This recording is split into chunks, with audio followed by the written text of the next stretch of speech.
What's up, guys? This is Pierce Ponders over at Perplexed Plants. Gonna give you a garden tour. This is one of my favorite plants I got, Acacia victoria. It is being used in research for anti-cancer medicine and cancer-fighting medicine, local from Australia. Pretty hardy.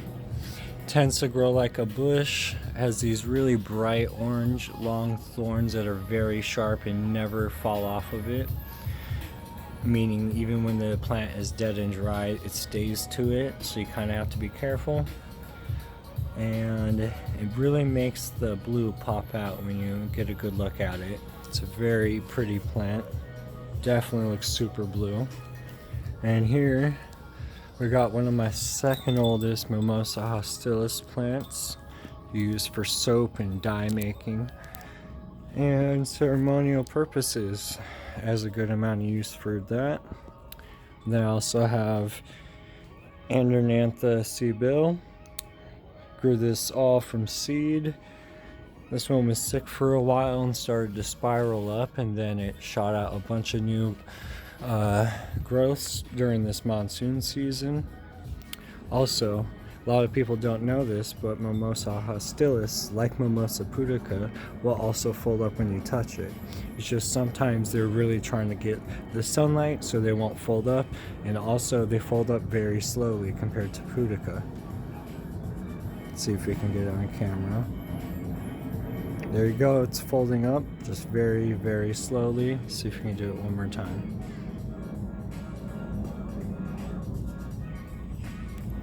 There you go, it's folding up just very, very slowly. If you were to grab the whole branch and come back a few minutes later, you could tell the difference. Let's see if we can do that. Yeah, that's not a good example. Let's move on.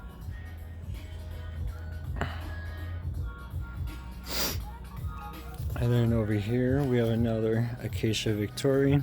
This one seemed to mutate or something.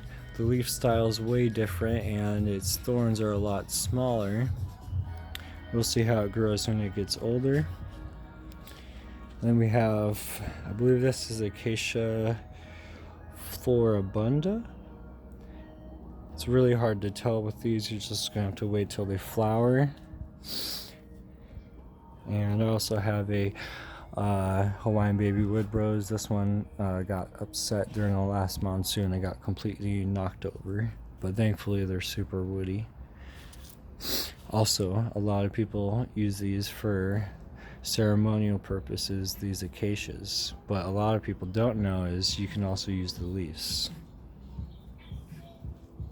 Then I have this giant Mimosa hostilis. I grew this right after I did my first ayahuasca. The plant just called me. She's about 3 years old. Need to double check that age, but she's getting thick.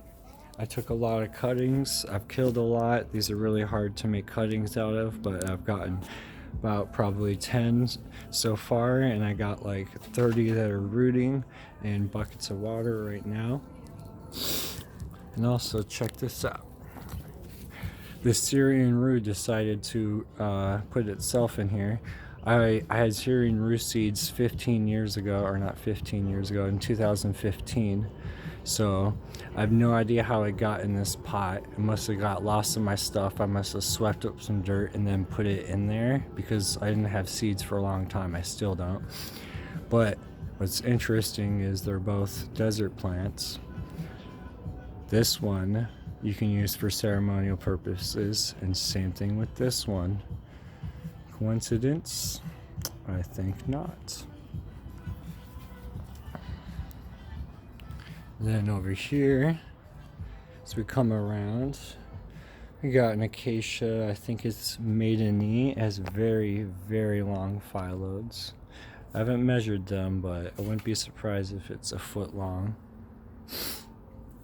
As you can see, the lower growth is growing a lot.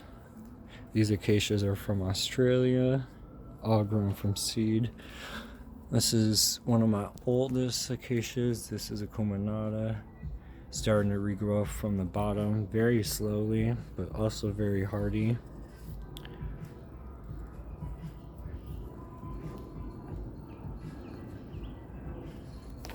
And then I got a nice big Mimosa pudica. This is all one plant in this pot as a companion for a big Andronantha.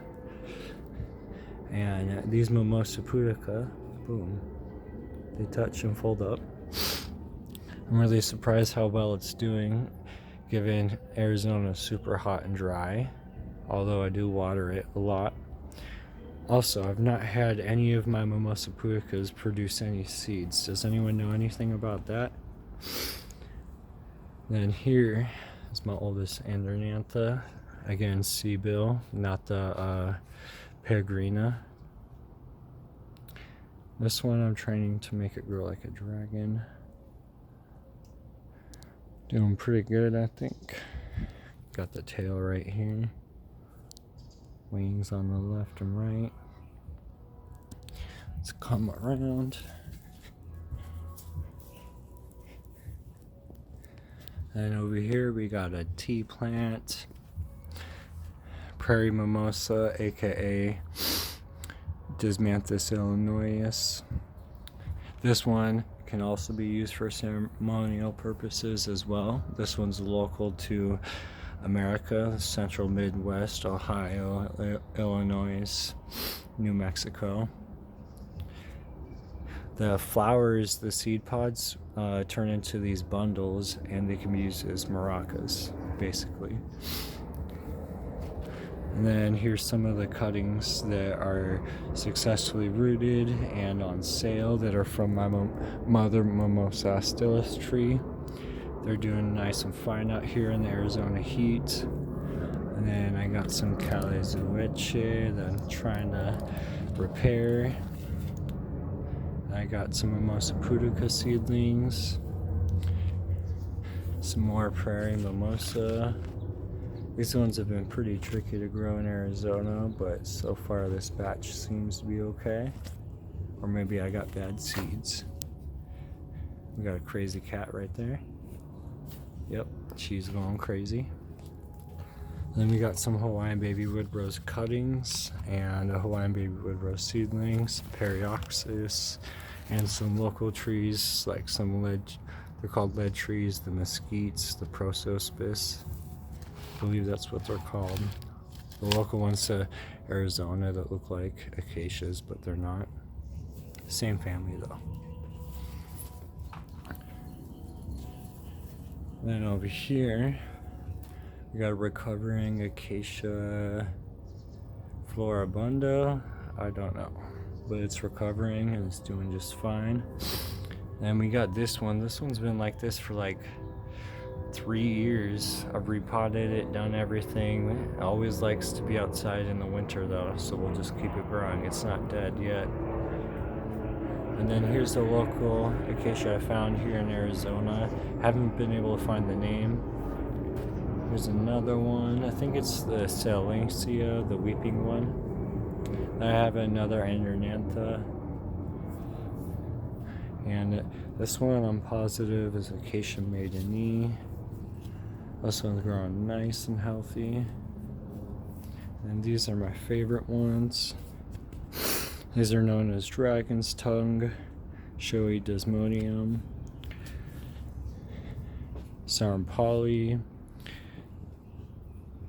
It is also called Phylodium pachellum, Desmodium pachellum.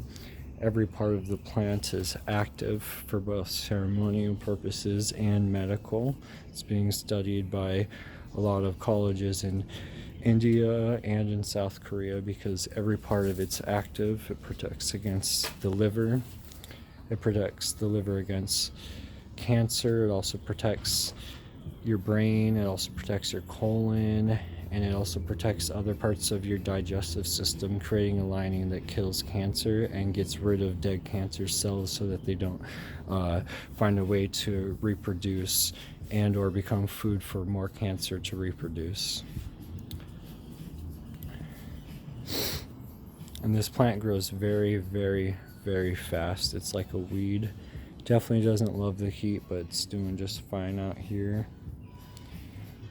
And you can see why it's called dragon's tongue. These kind of seem like dragon wings, especially when it's getting too much sun. They'll kind of go vertical, and they have a weeping habit like some of the acacias over there. And when they flower, which it's really pretty when they flower, unlike other desmodium, they shoot out in an entirely different kind of leaf branch. It's hard to describe, but it's like a shield over an orchid, and it has like hundreds of them stacked on top of each other. And during the daytime, they open up and it shows the orchid, and then at nighttime they close up. But the thing is, it'll be like 100 of them stacked on top of each other, so it looks like an alien plant.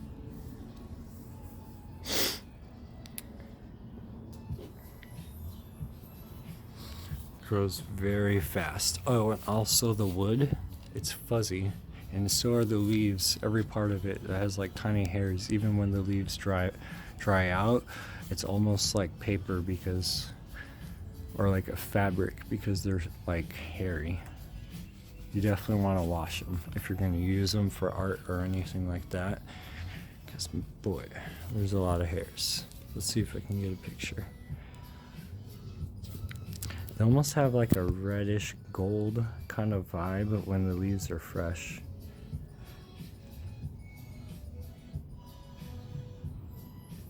And I believe this is Pacellum. There's supposed to be like 7 other kinds, like Chirizarans and Elegans and Phylodium, Longips.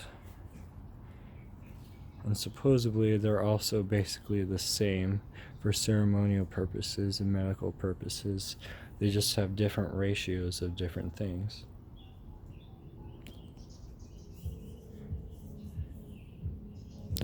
If you look up